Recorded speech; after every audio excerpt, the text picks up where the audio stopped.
आज हम लोग इंट्रीगेशन स्टार्ट कर रहे हैं। इंट्रीगेशन को हिंदी में समाकलन भी कहा जाता है। ठीक है, ये इंटर क्लास के लिए बहुत ही इम्पॉर्टेंट टॉपिक है। ठीक है, बोर्ड एग्ज़ाम में इससे रिलेटेड बहुत सारे क्वेश्चंस पूछे जाते हैं और साथ ही साथ इस पे बेस्ड और भी टॉपिक्स जैसे कि differential equation, application of integral, जो कि इसी इंट्रीगेशन पर बेस्ड हैं। ठीक है, तो सबसे पहले तो मैं उम्मीद करता हूँ कि जो भी स्टूडेंट्स इस वीडियो को देख रहे हैं उन्होंने डिफरेंशिएशन के वीडियो देख चुके हैं या उन्हें डिफरेंशिएशन आता है। यदि आप डिफरेंशिएशन के बारे में नहीं जानते हैं तो आप डिफरेंशिएशन से रिलेटेड मेरे वीडियो ज़रूर देख लें। ठीक है, क्योंकि इंटीग्रेशन को पढ़ने के लिए हमें डिफरेंशिएशन पता होना बहुत ज़रूरी है। ठीक है, तो चलिए स्टार्ट करते हैं कि इंटीग्रेशन क्या है। ठीक है, इसे हिंदी में समाकलन भी कहते हैं। देखिए, सबसे पहले तो हम बात करते हैं डिफरेंशिएशन की। जैसा मैंने कहा अभी पहले भी कि इंटीग्रेशन जानने के लिए पहले डिफरेंशिएशन का पता होना बहुत ज़रूरी है। तो देखिए, सभी ने पढ़ा होगा डी डी एक्स का मतलब होता है differentiation with respect to x. अगर किसी फंक्शन एफ एक्स का हम एक्स के रिस्पेक्ट में डिफरेंशिएशन कर रहे हैं तो उसे हम लिखेंगे एफ डैश एक्स। ठीक है, इसे बोलते हैं हम लोग डेरिवेटिव ऑफ अ फंक्शन। ठीक है, यानी कि किसी भी फंक्शन का derivative, that is F dash x. अब इसमें देखिए एफ एक्स का हमने डिफरेंशिएशन किया ना, तो एफ एक्स को हम क्या बोलेंगे, एंटी डेरिवेटिव। यानी एफ एक्स क्या है यहाँ पर, एंटी डेरिवेटिव। तो एफ एक्स का डिफरेंशिएशन एफ डैश एक्स है, तो F dash x is derivative and F x is anti derivative. इसी को हम दूसरा नाम भी बोलते हैं प्रिमिटिव। ठीक है, हिंदी में हम इसे बोलते हैं प्रति अवकलज। ठीक है, तो एफ एक्स क्या हो गया, anti derivative of f dash x या primitive of f dash x. Clear. तो अभी हम लोग डी डी एक्स के बारे में पढ़ रहे थे। डी डी एक्स का मतलब क्या है, differentiation with respect to x. ठीक है ना। अब हम पढ़ेंगे इंटीग्रेशन। इंटीग्रेशन का मतलब है एंटी डेरिवेटिव। इंटीग्रेशन में क्या कर रहे हैं हम लोग, इंटीग्रेशन का मतलब है एंटी डेरिवेटिव फाइंड करना। अभी हम क्या करते थे, किसी फंक्शन का डेरिवेटिव फाइंड करते थे।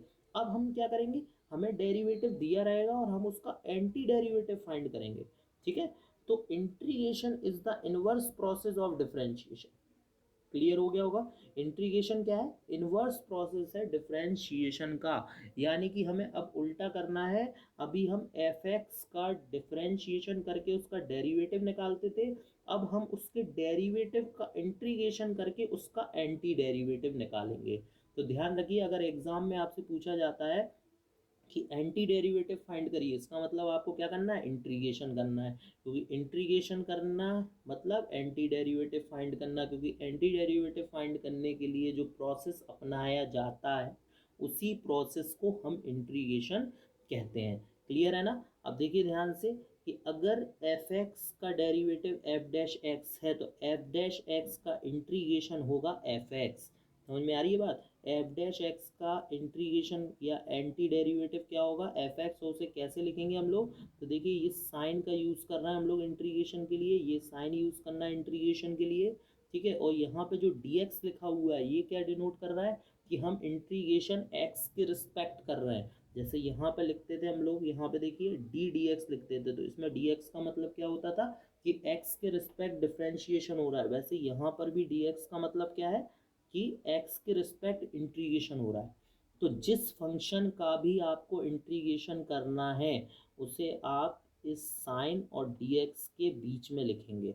ठीक है, तो ये ध्यान रखिए, ये इंटीग्रेशन का साइन है और साथ में dx, जो कि ये डिनोट कर रहा है कि x के रिस्पेक्ट डिफरेंश इंटीग्रेशन किया जा रहा है। ठीक है, तो देखिए एफ डैश एक्स है, एफ डैश एक्स क्या है, डेरिवेटिव है किसका, एफ एक्स का। तो एफ डैश एक्स का इंटीग्रेशन क्या होगा, एफ एक्स होगा। अच्छा, प्लस में मैंने यहाँ पे लिखा हुआ है सी। ठीक है, अब सी क्या है, सी इज एन आर्बिट्री कॉन्स्टेंट। अब इसको समझिए, सी की ज़रूरत क्या है, सी कहाँ से आ गया। अब आप कहेंगे एफ एक्स का डिफरेंशिएशन तो एफ डैश एक्स था, फिर इसमें सी क्यों लगा दिया मैंने यहाँ पे। ठीक है, तो अब इसको समझिए सी कैसे आया। तो देखिए अब यहाँ पे कुछ एग्जाम्पल देके मैंने इसको समझाया है। जैसे देखिए साइन एक्स का डिफरेंशिएशन क्या होता है, सभी जानते हैं कॉस एक्स होता है। ठीक है, अगर मैंने यहाँ पे लिखा है साइन एक्स प्लस टू, अब जैसा कि सभी को मालूम है कि कांस्टेंट का डिफरेंशिएशन जीरो होता है, तो साइन एक्स का डिफरेंशिएशन तो कॉस एक्स हो जाएगा, कांस्टेंट का क्या हो जाएगा, जीरो। यानी कि साइन एक्स प्लस टू का डिफरेंशिएशन क्या होगा, कॉस एक्स होगा। ठीक है, चलिए अब अगर मैं लिख दूँ साइन एक्स प्लस टेन, तो साइन एक्स प्लस टेन का क्या होगा, तब भी कॉस एक्स होगा, क्योंकि टेन तो कांस्टेंट है, तो इसका डिफरेंशिएशन क्या हो जाएगा, जीरो। अगर मैं लिख दूँ साइन एक्स प्लस 21, तब साइन एक्स प्लस 21 का डिफरेंशिएशन भी क्या होगा, तब भी कॉस एक्स होगा, क्योंकि 21 भी कांस्टेंट है, उसका भी जीरो हो जाएगा। फिर मैं लिख दूँ साइन एक्स प्लस 100, तो साइन एक्स प्लस 100 का डिफरेंशिएशन क्या होगा, तो इसका भी कॉस एक्स होगा, क्योंकि 100 का यहाँ भी डिफरेंशिएशन क्या हो जाएगा, जीरो हो जाएगा। तो यानी कि अब देखो यहाँ से रिजल्ट क्या निकल रहा है कि साइन एक्स प्लस 2 का भी डेरिवेटिव कॉस एक्स है, साइन एक्स प्लस 10 का डेरिवेटिव भी कॉस एक्स है, साइन एक्स प्लस 21 का डेरिवेटिव भी कॉस एक्स है, साइन एक्स प्लस 100 का डेरिवेटिव भी कॉस एक्स है। यानी यहाँ पे अगर कोई भी कांस्टेंट आ जाए तब उन सभी का डेरिवेटिव क्या है, कॉस एक्स है। तो इन जर्नल यहाँ पर हम क्या लिख सकते हैं, कॉस एक्स का एंटी डेरिवेटिव यानी कॉस एक्स का इंटीग्रेशन क्या लिख सकते हैं हम लोग, साइन एक्स प्लस सी। अब सी क्या है, कांस्टेंट, यानी एनी कांस्टेंट, यहाँ कोई भी कांस्टेंट हो सकता है। अगली बात आपको समझ में, इसीलिए हम इसको इनडेफिनेट इंटीग्रल भी कहते हैं, क्योंकि ये डेफिनेट नहीं है कि यहाँ पे क्या आना है। जब तक सी लगेगा इंटीग्रेशन में, तो ऐसे इंटीग्रेशन को हम क्या बोलेंगे, इनडेफिनेट इंटीग्रल। अगली बात समझ में, ठीक है। आगे हम लोग डेफिनेट इंटीग्रल्स के बारे में भी पढ़ेंगे, और डेफिनेट इंटीग्रल्स में सी नहीं आता है, ठीक है। अभी ये इंडेफिनेट क्यों है, क्योंकि यहाँ पे सी आ रहा है, क्योंकि सी जो कांस्टेंट की वैल्यू है वो हमें पता नहीं है कि क्या होगी, तो हम इन जनरल यहाँ पे सी का यूज़ कर रहे हैं। तो जहाँ भी इंटीग्रेशन होगा वहाँ पे लास्ट में आपको सी ज़रूर लगाना है, ठीक है। चलिए अब हम लोग कुछ फॉर्मूले डिस्कस कर लेते हैं इसके। तो देखिए यहाँ पे फॉर्मूले भी है, मैंने यहाँ पर डिफरेंशिएशन के ज़रिए समझाए हुए हैं, जिससे आप आसानी से इसको समझ पाएँ। जैसे देखिए यहाँ पे कांस्टेंट का डिफरेंशिएशन क्या होता है, ज़ीरो। तो अभी जैसा मैंने बताया कि इंटीग्रेशन क्या है, इनवर्स प्रोसेस है, ठीक है। तो यानी कि ज़ीरो का इंटीग्रेशन क्या होना चाहिए, कांस्टेंट। कांस्टेंट का डिफरेंशिएशन जीरो, तो जीरो का इंटीग्रेशन क्या होगा, कांस्टेंट, क्योंकि वो इनवर्स प्रोसेस है। इसी तरह एक्स का डिफरेंशिएशन क्या होता है, वन, तो वन का इंटीग्रेशन क्या होगा, एक्स प्लस सी। सी सबके साथ में आएगा, सी कांस्टेंट है, ये सबके साथ में आना है, ठीक है ना। तो वन एक्स का डिफरेंशिएशन वन, तो वन का इंटीग्रेशन एक्स प्लस सी। इसी तरह एक्स की power n plus one upon n plus one का डिफरेंशिएशन करो, जरा क्या आएगा।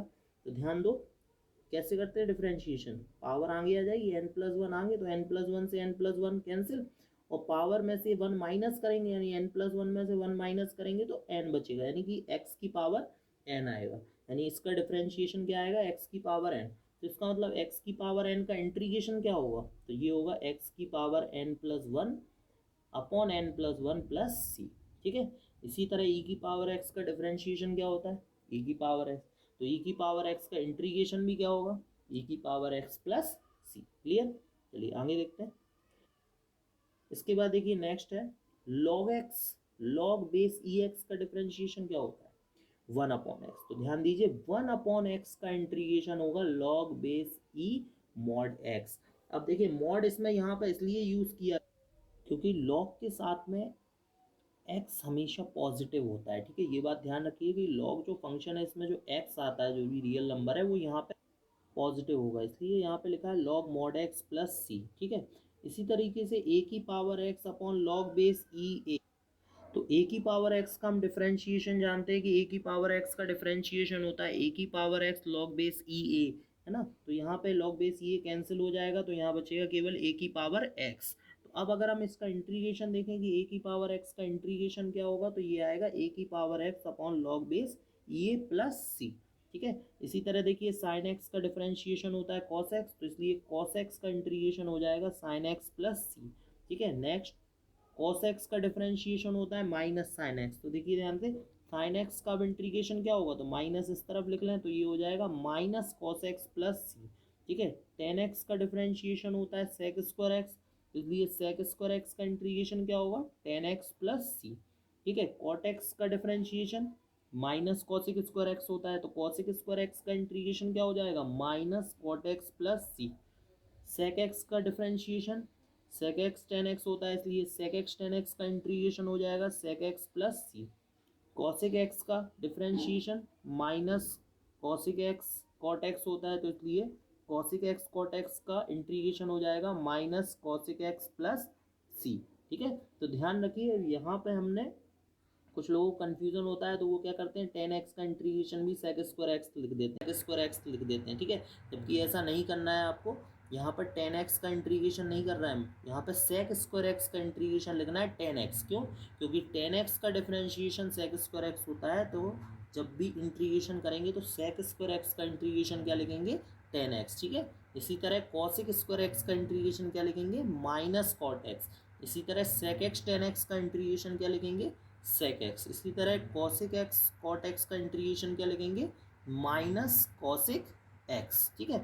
अब देखिए यहाँ पर जैसा कि कुछ क्वेश्चन हमने सॉल्व किए हुए हैं, तो देखिए फाइंड एन एंटी डेरिवेटिव और इंटीग्रल ऑफ द फंक्शन, ठीक है। यहाँ पे एंटी डेरिवेटिव फाइंड करना है, तो anti derivative by the inspection method, ठीक है, इंस्पेक्शन मेथड से निकालना है।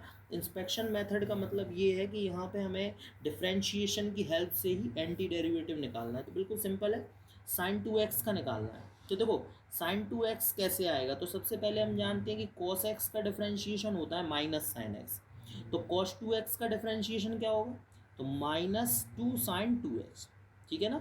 अब यहाँ पे अगर माइनस का 2 इस तरफ ले आए तो ये माइनस का 2 नीचे आएगा, तो ये बन गया d/dx माइनस 1/2 cos 2x, यानी कि माइनस 1/2 cos 2x का डिफरेंशिएशन क्या है, साइन 2x। तो इसका मतलब उल्टा क्या होगा, साइन 2x का इंटीग्रेशन क्या होगा, माइनस 1/2 cos 2x, क्योंकि यही तो होता है एंटी डेरिवेटिव का मतलब। Integration is the inverse process of differentiation, उल्टा है, ठीक है। तो जब माइनस 1/2 cos 2x का डिफरेंशिएशन साइन 2x है, तो साइन 2x का इंटीग्रेशन क्या होगा, तो minus 1/2 cos 2x plus c, ठीक है। इसको हम इंस्पेक्शन मेथड बोलते हैं, ठीक है। इसी तरह एक और क्वेश्चन देखते हैं, तो यहाँ पर हमें निकालना है साइन 2x माइनस 4e⁻³ का एंटी डेरिवेटिव।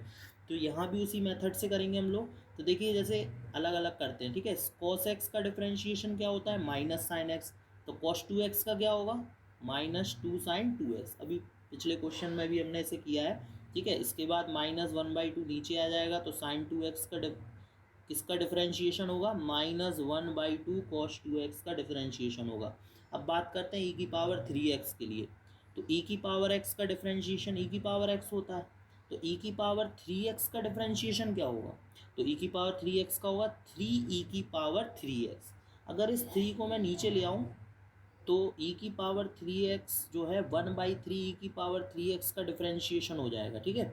अब देखिए यहाँ पर इन दोनों हाथ में लिख दे, तो साइन 2x और 4 e⁻3x, तो साइन 2x किसका डिफरेंशिएशन था, d/dx of minus 1/2 cos 2x, और e⁻3x की क्या लिख सकते हैं, d/dx ऑफ 1/3 e⁻3x, ठीक है। 1/3 ऐसा ही रहेगा, और ये d/dx यहाँ पर कॉमन ले लिया तो माइनस 1/2 cos 2x, और यहाँ पर बचा 4/3 e⁻3x, ठीक है।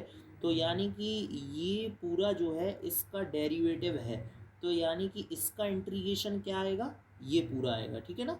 इसका इंटीग्रेशन क्या होगा, ये, और प्लस में